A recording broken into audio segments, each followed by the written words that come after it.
Hello my friends, welcome for the next shave today. And today I got the red hat on because today in history stuff got real.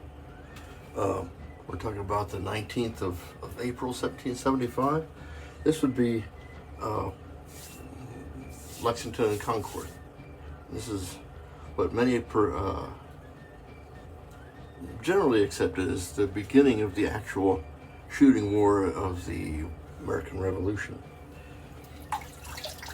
Now, what's that you say? Yeah, there was a big deal a couple days ago at Bunker Hill, and then this is just a couple days later. That's when we made the transition from rioters to enemy forces. We were rioters then, but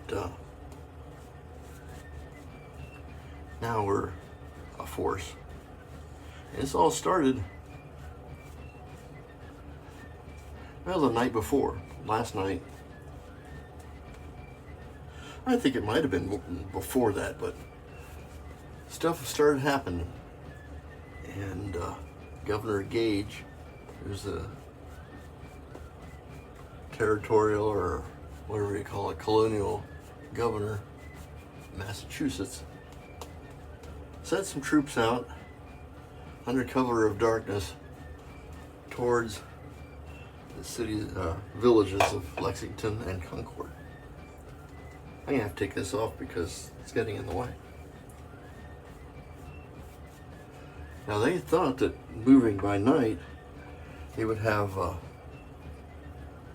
some cover and they could be sneaky. But they didn't realize that A, we had people watching them, and two, they made a lot of noise. They had to cross a river, and they didn't make provisions for that very well. So men ended up walking across, splashing around with all their kit, because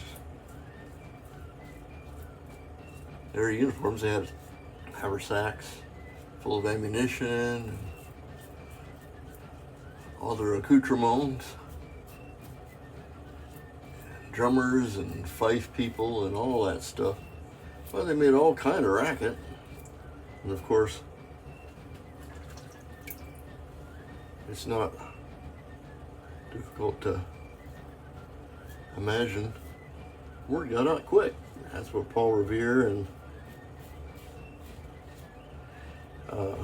his famous ride with the poem. He headed out to Lexington, waking people up, saying, you know, the British are coming. Well, that'd be 700 men headed toward Lexington. Their objective was Concord, and that's where they thought a major amount of ammunition and stores were. They're trying to pull the same number that they had tried before at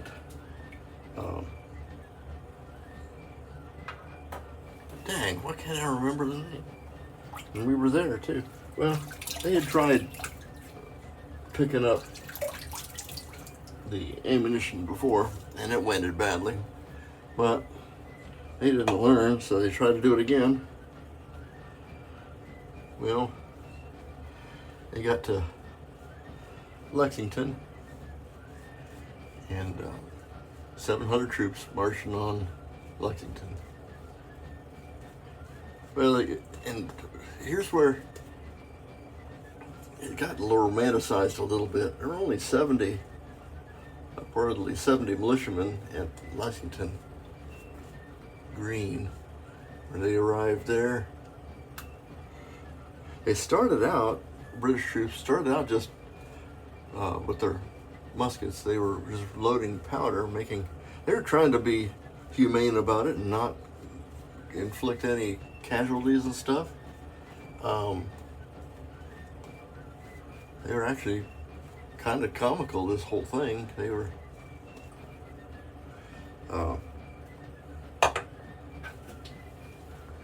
trying not to hurt anybody, so they,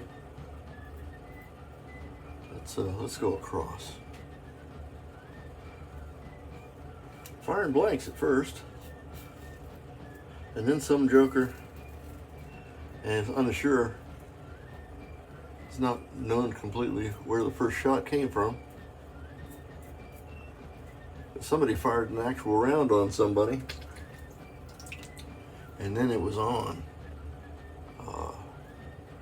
Of course, the British forces, 700 men, all of them trained. They had a little break in discipline there, where British forces broke ranks and rushed the militiamen at Lexington Green. Bayonets fixed. That had to have been just a horrific looking thing to see. British troops rushing at you. They ended up with a complete rout of the militiamen. They retreated. Men were killed, and the English troops left the dead there. They just headed for Concord after a little rest. But this rest is kind of their downfall. Well, it wasn't a downfall. Well, yeah, it was a downfall. It was a mistake anyway. This time, the news had spread throughout the countryside by mouth, runners on horses, telephone, internet. British were coming. Most of the stores that were in the Concord Armory or powder magazine, or whatever we'll call it, had already been hidden, buried in places, stuck in hollow logs, places they wouldn't look, all that kind of stuff. But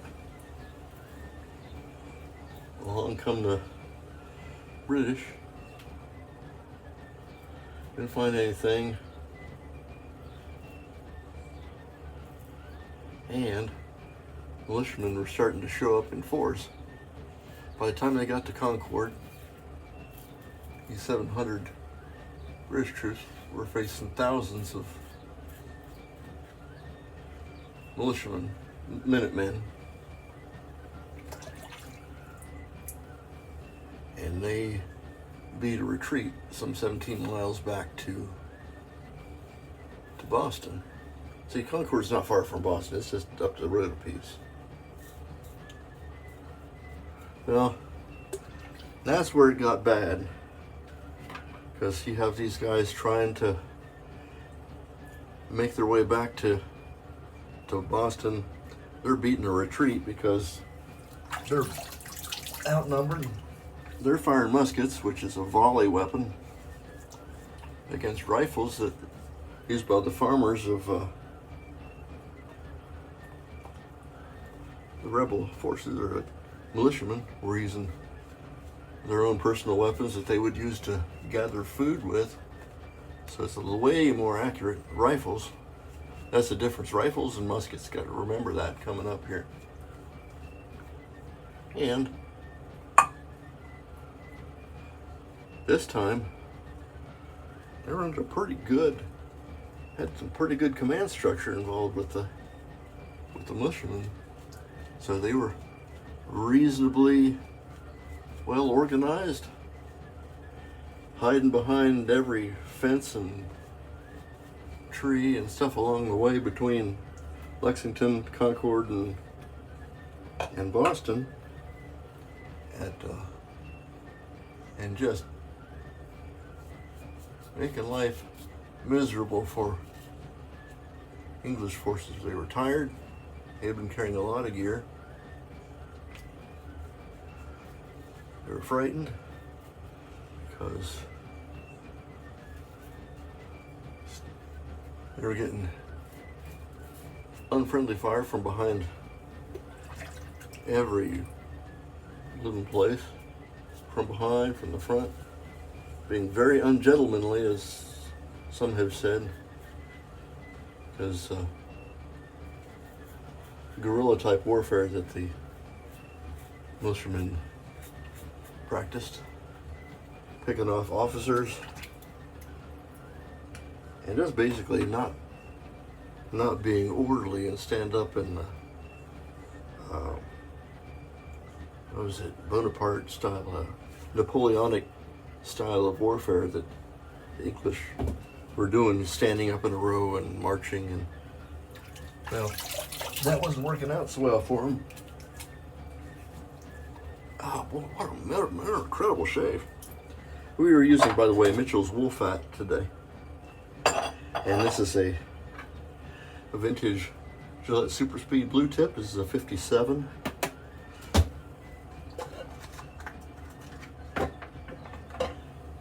So all that discipline went out the window when your men start getting slaughtered and they break ranks and run. When you have a gaggle like that, people are going to get hurt, and they did in pretty good number. This indeed was a rout for the rebels, and it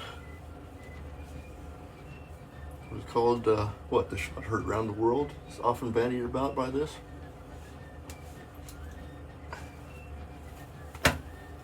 There's a couple summers ago, I took part at a local rifle range, a thing called Project Appleseed,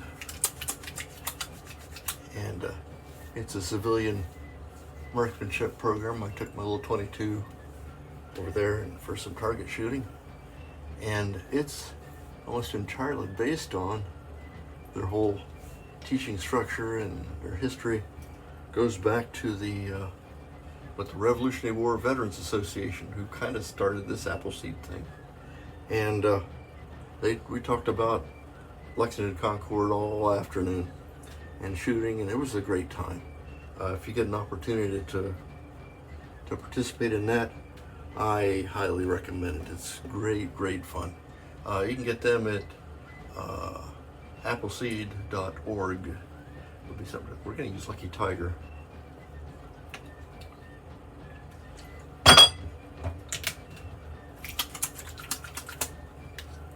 So the Brits got some reinforcements on their way back, but still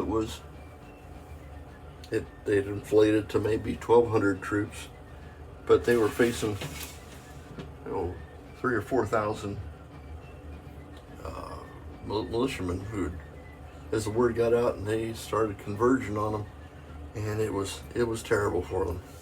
So that's how the official shooting war of the American Revolution got started, and things get really interesting after that. If you enjoyed this kind of content, like, subscribe. I'm going to be talking about this kind of stuff clear up until the 4th of July at least, because there's neat stuff happening this whole time, and I hope this inspires some interest in this kind of history. I hope you enjoy it as much as I do. I'm Major Rich. Find me at shavingcountry.com, and we will see you next time. Bye-bye.